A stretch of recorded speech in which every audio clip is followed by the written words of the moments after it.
Hello everyone. Welcome to this session on Introduction to Data Science. Data science is ranked as a topmost profession of 21st century. Why? What has made data science so relevant today? That we will see in this session. In this session we will see why is data science required, what is data science and life cycle of data science. So let's get started with the first topic.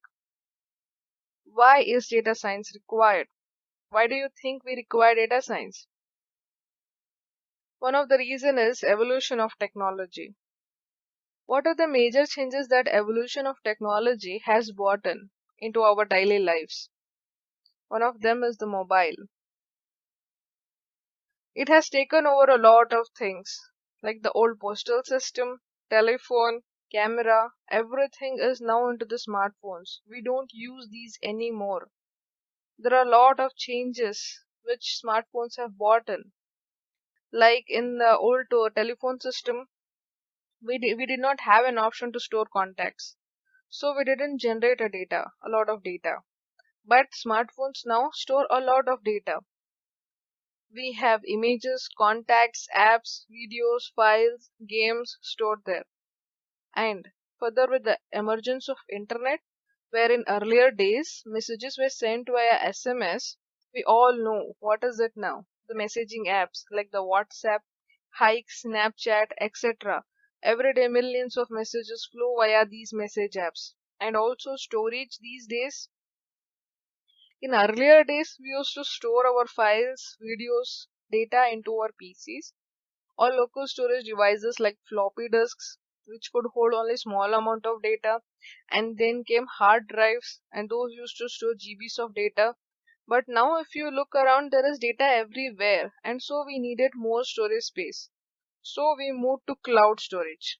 There are millions of options like Google Drive, Dropbox, Microsoft OneDrive, and many others. We have lots of data there. Similarly, the cars are smart now. They are connected to internet, they are connected to mobile phones, and this also generates a lot of data. And almost most of the appliances at home are smart appliances connected to our mobile phones with the Internet of Things, invention of Internet of Things.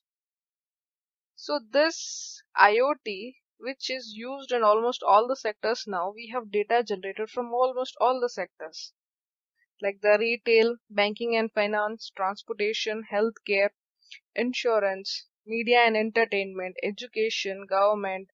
All these sectors are generating huge amount of data. And therefore, with the evolution of technology, the amount of data we produce daily is truly mind-boggling, right?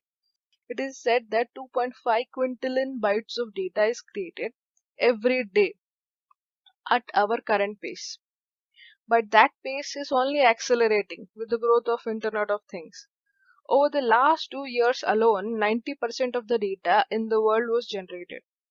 Initially, there was very little data, and most of it used to be structured or semi structured. We could use simple tools to process data and make sense from that data.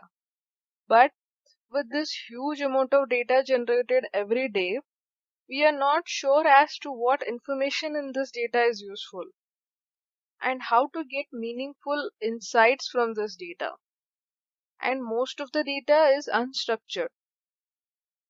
What I mean by structured and unstructured data here is data which is collected from various sources can be generally classified into two formats. One is structured and other is unstructured. Structured data is one in which that can be displayed in rows and columns. The benefit of structured data is its labeling. It has labeling x, y, which are the inputs here if you see here, and f of x is the output, which is used to describe its attributes and relationships with other data. This data exhibits relationship within the entries and hence can be stored in the relational databases like SQL.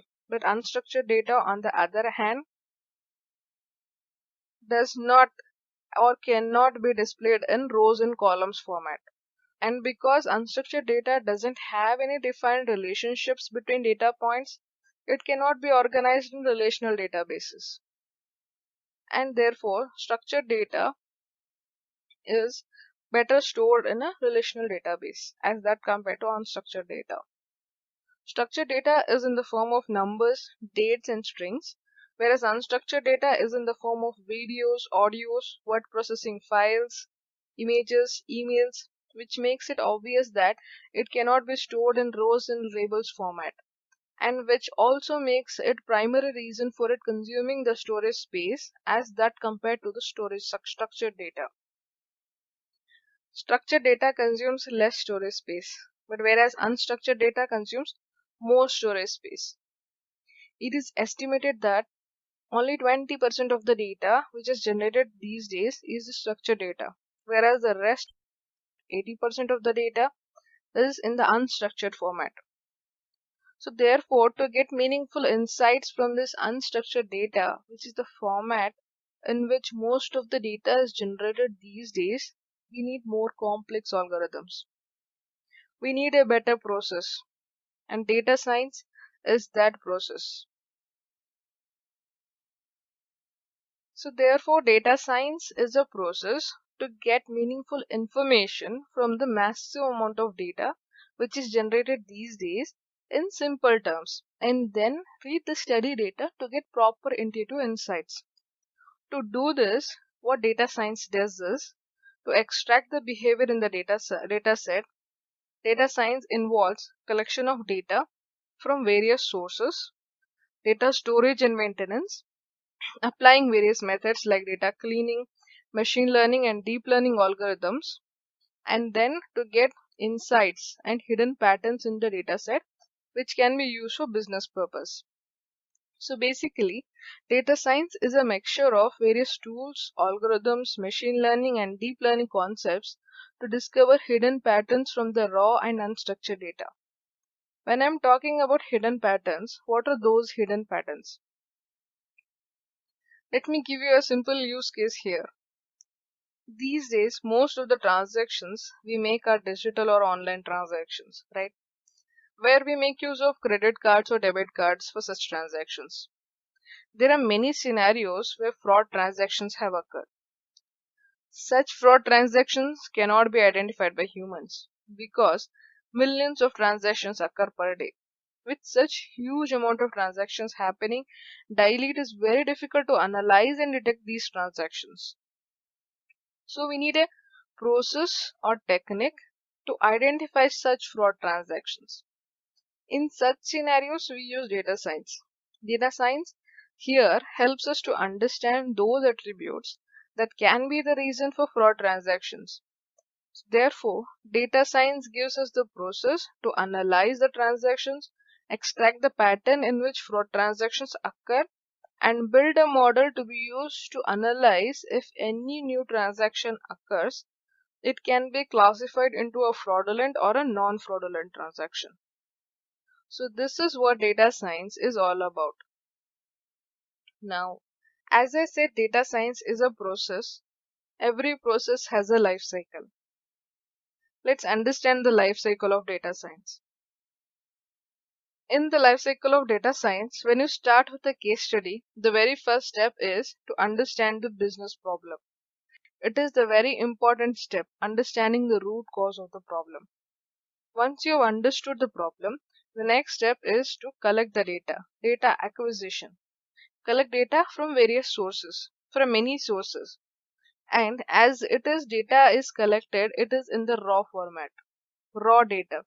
Raw data here I mean it may possibly contain human, machine, or instrument errors. It may not be validated. Hence, this data cannot be used directly into model building. So we need to do data cleaning, which is the next step. In data cleaning, we fill the missing values or identify incorrect or improper entities. And if the data is unstructured, we convert into structured. And therefore, this is very time consuming step.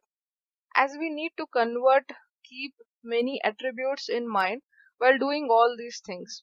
It is very important that we need to be very clear about the business problem when cleaning the data.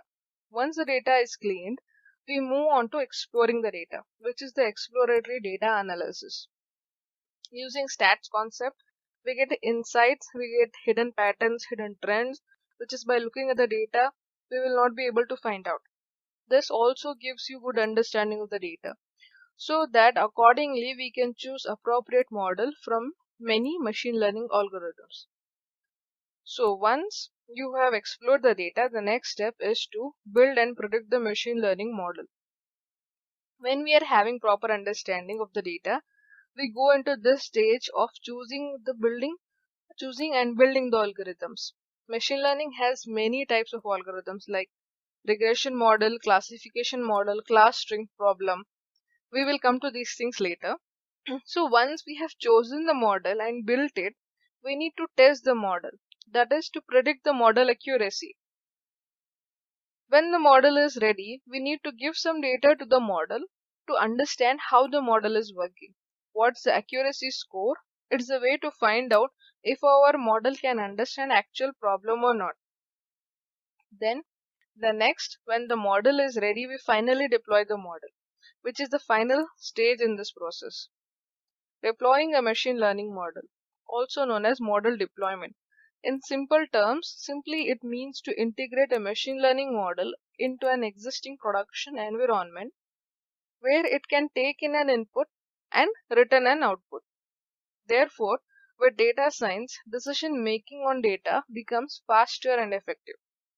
And thus, data science helps us to reduce production cost by providing us a platform to collect, manage, analyze, explore, and make use of data for business purpose. So this is what data science is all about.